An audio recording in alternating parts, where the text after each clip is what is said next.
Hola, buenas, ¿qué tal? Esto es Apotegmas y yo soy Román Alboix.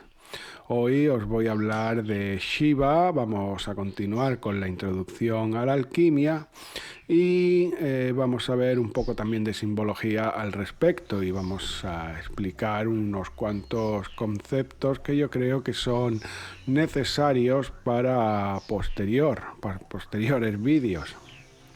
Bien, el vídeo va a estar dividido en dos partes seguidas, una detrás de la otra, no que vayan a ser dos vídeos. Y la primera parte son unas cosas más sencillas, más de la religión hindú y de cosas más básicas, y luego nos meteremos, como vengo diciendo siempre, en el meat and potatoes, es decir, lo que nos interesa, en la alquimia, en lo trascendental y todo eso. Así que, sin más, ponte cómodo y vamos a por ello. Bien, Shiva significa el auspicioso en sánscrito.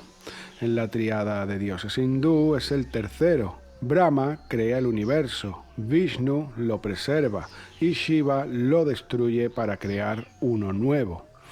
La destrucción de Shiva es para crear, por tanto podemos asociarlo al arcano de la torre en el tarot. Una destrucción divina para reconstruir de nuevo. De hecho, Crowley llama, o bueno, no Crowley, esto viene de antes de la Golden Dawn, probablemente tenga que ver con los Rosacruces. La torre tiene el nombre de la casa de Dios en la simbología del tarot. Pero bueno, eso ya pertenecería a otro tema que podemos tratar más adelante. Shiva va en las contradicciones. Shiva es sobre las contradicciones que existen, contradicciones universales. Es creador y destructor. Tiene pasiones desbocadas que llevan a comportamientos extremos, pero también es meditativo absoluto, como podemos ver en su imagen. Es ascético y a la vez es hedonista. Sus cuatro brazos son los puntos cardinales.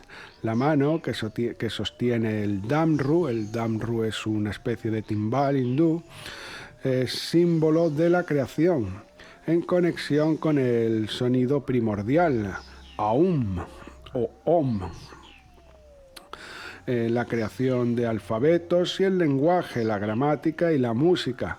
En hinduismo el sonido es el primer elemento en manifestarse, no solo en hinduismo, esto viene de los Vedas y es uno de los conceptos primordiales de todas las mitologías en Europa. Las mitologías o las religiones que estaban más cercanas a los antiguos indoeuropeos, por ejemplo los celtas, que crean la música, que crean a través del sonido de la música el mundo. También ocurre en parte con parte de la creación nórdica y también lo tenemos en los eslavos. Luego en el sur se mezclaron más las cosas y con el Medio Oriente, la tradición del Medio Oriente, ahí cambian un poco las cosas y se introduce el huevo cósmico y otros temas. Su mano, la mano que tiene el mudra, a ver si lo digo bien, Abhaya, de protección. Shiva protege a sus devotos, estos no conocen el miedo, se les supone. El tridente representa los tres gunas, que son fuerzas fundamentales. Las podemos asociar a los tres elementos primordiales alquímicos. El guna sattva, que es constructivo y lo podríamos asociar a la sal alquímica. El rayas, que es activo y lo podríamos asociar al azufre alquímico. Y el tamas, que es destructivo y lo podríamos asociar a mercurio, al mercurio alquímico. Las llamas de Shiva, las que están alrededor y en su tridente o en un caldero en otras ocasiones, es la destrucción necesaria para la creación posterior. Es un fuego controlado por él. La otra mano suele estar en un Varada Mudra, el de regocijo, refiriéndonos al regocijo material. Shiva provee prosperidad a sus fieles y confort material durante el periodo en la tierra. Implica el Dios que da, el Dios que es dadivoso en general. El tercer ojo suele estar acompañado de 3 líneas. Estas representan la Trinidad o la triada hindú, la de Brahma, Vishnu y Shiva, que comentaba al principio, y Shiva como Trikala Darshi. Es decir, este concepto es probablemente difícil de explicar fuera del hinduismo, pero lo podemos entender como la diosa lunar, Hécate, y las 3 caras del pasado, presente y futuro. Otra forma de entenderlo son las gracias griegas o las nornas nórdicas. Vuelve esto a ser influencia de los Vedas y de los indoeuropeos en Europa. También estas 3 líneas se asocian a los 3 karmas, 3 tipos de karma que existen. El sanchita, que no sanchista, sino sanchita, karma acumulado del pasado. El a ver si lo digo bien, prarabdha, porción de karma del pasado que es responsable para el presente, es decir, lo que hacemos en el pasado e influye en el día de hoy. Y el agami, el karma hecho para el futuro. Si os interesa estudiar sobre el agami, no solo está en el hinduismo, lo vais a encontrar en el shintoísmo japonés bastante. El tercer ojo es el Ajna Chakra, en la glándula pineal. Sepamos que la glándula pineal está en la parte de atrás de la cabeza, no realmente en la frente, como te suelen decir los nuevos chamanes estos de la New Age. Pero bueno, en la glándula pineal lo que representa el Ajna Chakra, el conocimiento, la sabiduría, y etcétera. El ojo izquierdo y derecho con sus actividades en el mundo real.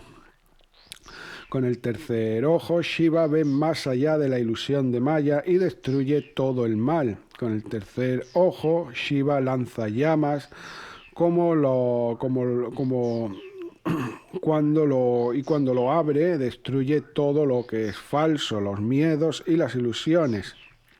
Es la destrucción de Shiva. De esta forma, esto lo vamos a ver un poco más en profundidad en la siguiente parte. Cuando Shiva abre el ojo, se dice que todo queda reducido a cenizas. No son cenizas físicas, sino que es este tipo de destrucción a lo que nos referimos. Por tanto, son cenizas que servirán como suelo fértil para lo nuevo. Esto quizá también lo podríamos asociar a la era de Acuario y tal, pero ahí esto ya se iría del tema. Shiva es a veces llamado Pashupati, que significa señor de los animales. Como Pashupati es similar a Cernunnos, el dios celta Cernunnos. El Shiva danzante, por su parte, mantiene el balance universal con el ritmo de sus pasos y el durum. Lo que se crea se destruye y viceversa. Estas son cosas que vamos a ver en profundidad muy pronto en este mismo vídeo. El Shiva Linga, que os dejo en pantalla, es un instrumento de culto usado en los templos. También las piedras linga, que también os dejo una foto de la mía propia en la pantalla.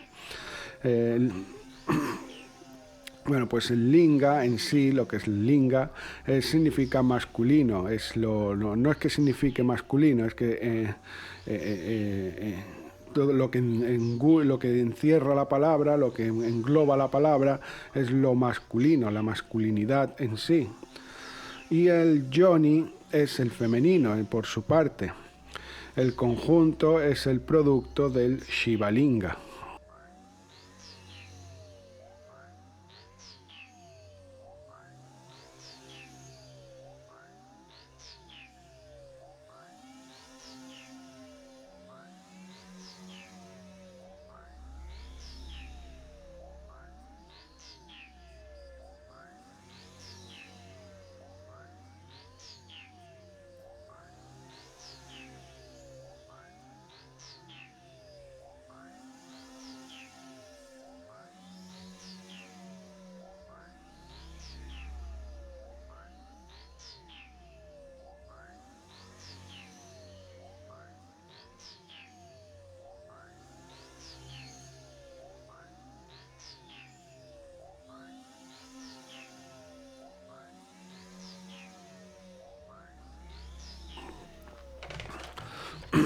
Por eso un artículo de culto en los templos de Shiva.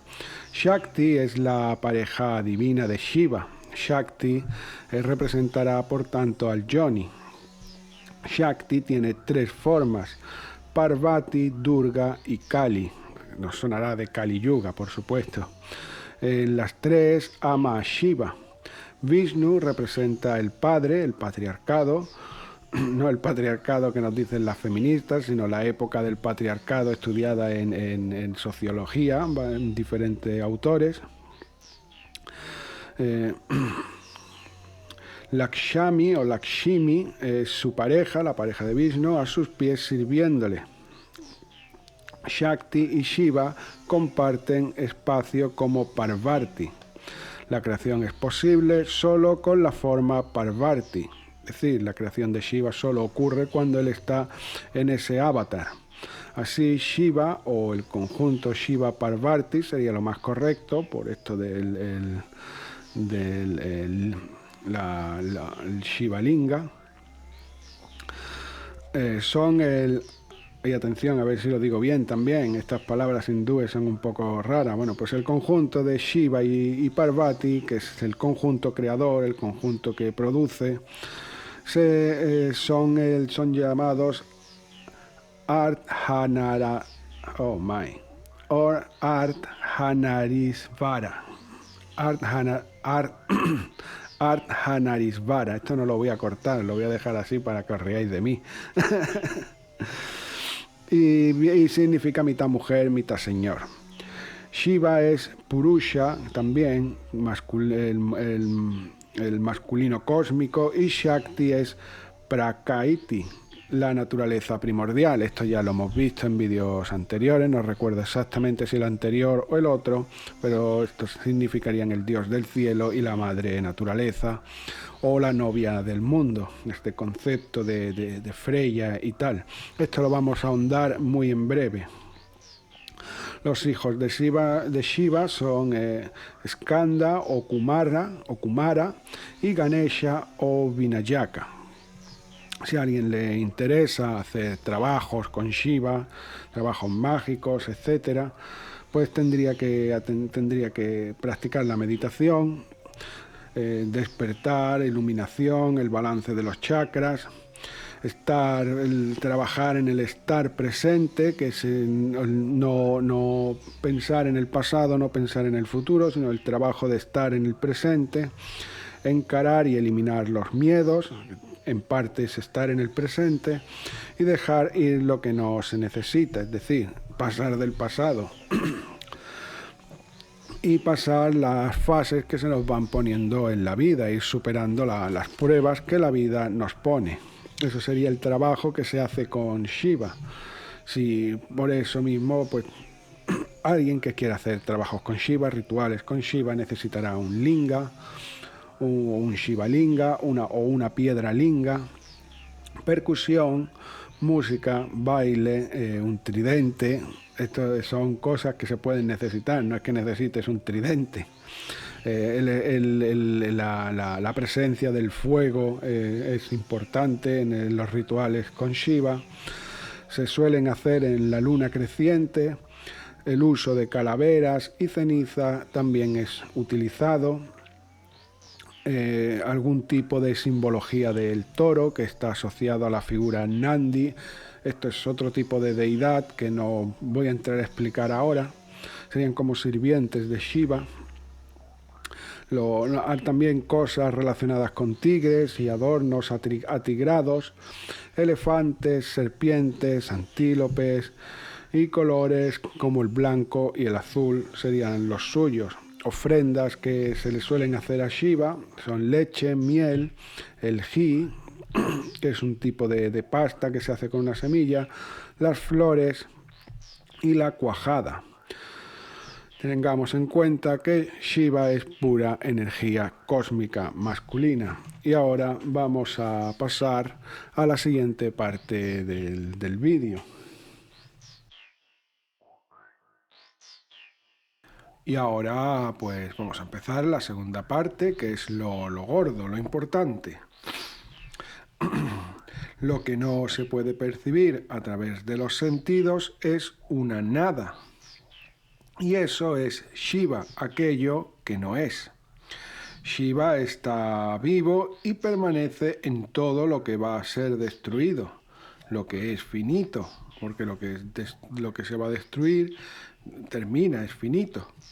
Porque la destrucción solo es un paso para la reconstrucción. Por tanto, si sabemos que nuestra materia se hará polvo y se descompondrá hasta hacerse partículas indivisibles, sabemos que Shiva está en nosotros. El proceso del alma, separándose del cuerpo, es el proceso alquímico de circulación. La purificación de una sustancia por una destilación circular en un pelícano, así es como la simbología alquímica nos lo muestra, pero en una probeta representado también. Entendamos que el pelícano es la probeta y el pelícano, como ya expliqué en el programa sobre la simbología masónica, es el fénix.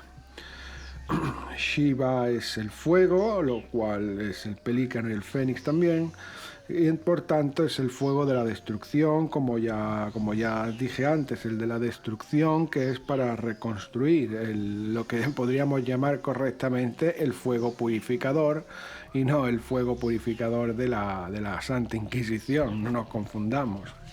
Pero bueno, a través de calentar la sustancia, los componentes se separan en frascos, en 2 frascos generalmente, quedando escoria y un componente más puro y mejor. Este es el proceso explicado en hinduismo con Shiva, cuyo elemento es el fuego, como he dicho, el purificador, que trae lo mejor de lo que había antes. Y esto pues es también lo que ocurre con la torre. La torre destruye lo que hay para reconstruir una nueva torre. Un árbol es Shiva, una roca es Shiva, tú y yo somos Shiva, el viento es Shiva, un insecto es Shiva, lo que arrastras en la suela del zapato es Shiva, los planetas, el desierto y hasta Irene Montero es Shiva. ¿Cuántos niños, niñas, niñes? Porque todo lo que es viene de lo que no es. Y eso tiende a un ciclo infinito, como la sal alquímica que representa agua, tierra, lo físico, los elementos físicos, que se disuelve y se puede volver a cristalizar con el calor del sol, sea el sol Vishnu. El tercer ojo de Shiva, voy a explicaros el tercer ojo de Shiva. La apertura del tercer ojo, entendida como lo hace la New Wave, es estúpida y es pueril. Los ojos físicos solo muestran lo que la luz detiene y refleja. El tercer ojo, que es el mismo de Horus u Odín, muestra lo que está detrás del velo de Isis o la malla, por seguir en términos del hindú. En otras palabras, sí se ve más allá de lo que las limitaciones de los sentidos ofrecen.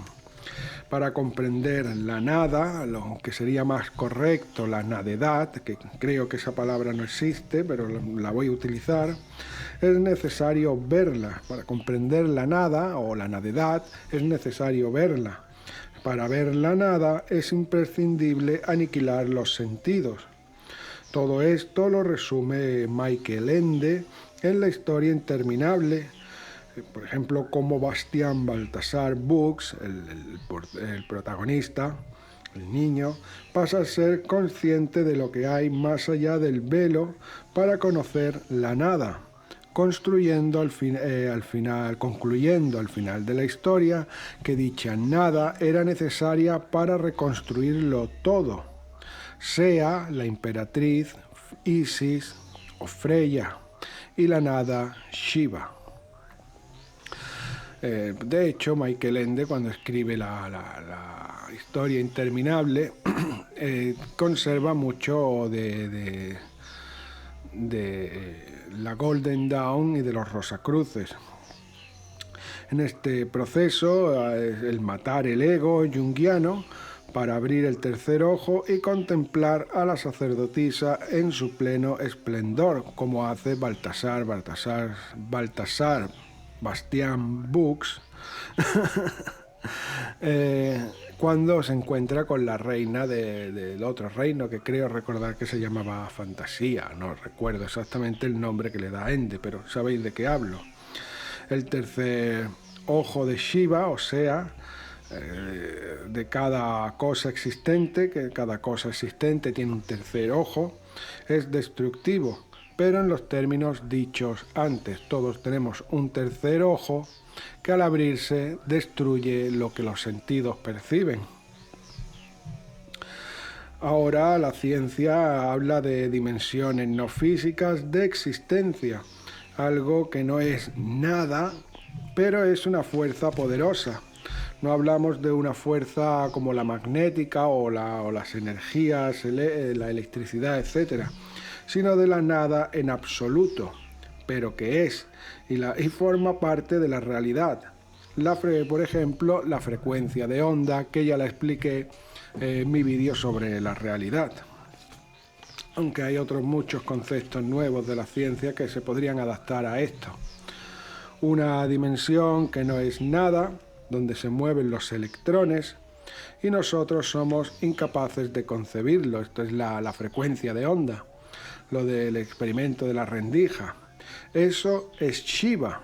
Y en esa dimensión es donde lo físico toma forma. El paso de los electrones es el proceso alquímico de circulación. Es decir, cuando en el experimento de doble rendija el electrón pasa sin que se pueda ver por dos agujeros o dos rendijas a la vez, ese sería el proceso de circulación. Quizá la ciencia moderna debería o haría bien en repasar a Paracelso, a Ramón Lully y otros textos como los Vedas para entender mejor y con ojos de místico, no con los del científico. Lo físico es una frontera de finidad, es una frontera de finitud. Pero la nada no. ¿Cómo poner fronteras a un dios como a Shiva? Con el yoga y la meditación se traspasan dichas fronteras y se deja de estar para ser. Y siendo lo único que podemos hacer es unirse. ¿Unirse a qué? Pues unirse a Brahma. Dirá un hindú que a Brahma, claro, pero si le preguntas a un judío será a Yahvé. Si le preguntas a un cristiano te dirá que a Dios. Sin embargo, es unirse al todo, a la substancia única que se expande por lo físico y lo no físico, muy en correlación con lo que decía Leibniz también en el gran trabajo alquímico. Tenemos que entender que la substancia, esta substancia a la que se le puede llamar Dios o naturaleza, donde se expande, que no lo vemos, es simplemente que no estamos capacitados para verlo, pero está ahí. Nosotros simplemente no tenemos esa capacidad porque estamos limitados por las capacidades físicas que tenemos, físicas y todas las que tengamos, que probablemente algunas ni siquiera las conozcamos. Pero bueno, cuando miramos al cielo y vemos millones de estrellas, lo interesante es comprender que eso es un 1% de lo que hay. Y no me refiero al alcance de la vista, es decir, que no es solamente lo que no vemos porque la vista no alcanza, sino a que vemos lo que detiene la luz y nos arroja un reflejo de ello, un reflejo de lo que es. El 99,9% de ese espacio vacío es la nada, es Shiva, que es mucho más importante que lo que vemos. Por ejemplo, vamos a explicar todo esto con un ejemplo que probablemente sea mejor. Ahora estás en una habitación, hay muebles, quizá haya personas, probablemente tu mascota si tienes, tus cosas, hay electricidad, hay aire, etcétera, y todo lo que podemos percibir con los sentidos. Pero no podemos observar la existencia parpadeante de la luz. La luz parpadea y cada millonésima de segundo estamos y no estamos. Sin embargo, aquello que en cada parpadeo hace que volvamos a formar de la misma exacta manera a nivel atómico y subatómico, físico, cuántico, todo eso no lo vemos y lo desconocemos. Eso los germanos lo llamaron Ond, el regalo de Odín a Ask y Embla, ¿no? Que son los Adán y Eva germanos. Y Vili y Ve, los otros dos que ayudaron a Odín en la creación, nos dieron forma física y vida. Es entonces el Ond, esto que estamos hablando, es el material, el barro con que Yahvé monta a Adán, a su golem Adán. La sal alquímica es esto también que está en todo, ya habla lo que hablaba antes de que se puede disolver y reconstruir en algo mejor. En hinduismo se llama la espina del universo. Sin embargo, el universo es infinito y por tanto sin centro, y además está en expansión constante y por todos lados. Es entonces que la espina es el ego que percibe lo físico. Sin embargo, dentro de esta espina ocurren procesos que mantienen todo funcionando en perfecta armonía, pero que no percibimos. Además, esto da lugar a entender que hay un universo porque lo percibimos. Es decir, como percibimos el universo, sabemos que está ahí. A dicha espina, como al árbol de Yggdrasil, le pueden ocurrir dos cosas: que se quiebre o que ascienda a Kundalini para abrir el tercer ojo o alcanzar el Valhalla, si quieres en términos germanos ancestrales. El ascenso de Kundalini, trepar el árbol de Yggdrasil, el vuelo del pelícano o el paso por la Merkaba de los judíos son alegorías de lo mismo. Bien redució Platón, porque no se le puede criticar por todo, en su metáfora de la cueva, para que el profano atisbe algo de uno de los más importantes misterios. En continuación, lo físico, la percepción, o lo que percibimos más bien, es necesaria para el desarrollo. ¿Cómo vamos a poner el centro de algo en ningún sitio si no hay barreras físicas que lo detienen? Es decir, ¿cómo vamos a definir esto es la espina dorsal del universo o esto es Yggdrasil o como lo quieras llamar, si desconocemos, si no podemos percibir las cosas? Por tanto, es necesario lo físico también. ¿Cómo vamos a estudiar lo de fuera o dentro si no conocemos unos límites? ¿No? Que es lo que decía antes, es necesario percibir el universo para poder estudiarlo y para poder estudiar también lo que no conocemos del universo, lo que esté fuera del universo. Y esto es cogito ergo sum, que yo creo que ya lo he explicado bastantes veces, saber que existimos porque somos capaces de percibirnos, de cuestionarnos si existimos o no nosotros mismos. De lo demás, pues no lo sabemos. Pues esta es la misma idea. Esto, y ya termino con esta última idea, esto a la vez desecha las nuevas teorías sociales simplificadas en inclusividad, género, raza, etc. De series, todos estamos incluidos. Todos estamos incluidos en Shiva.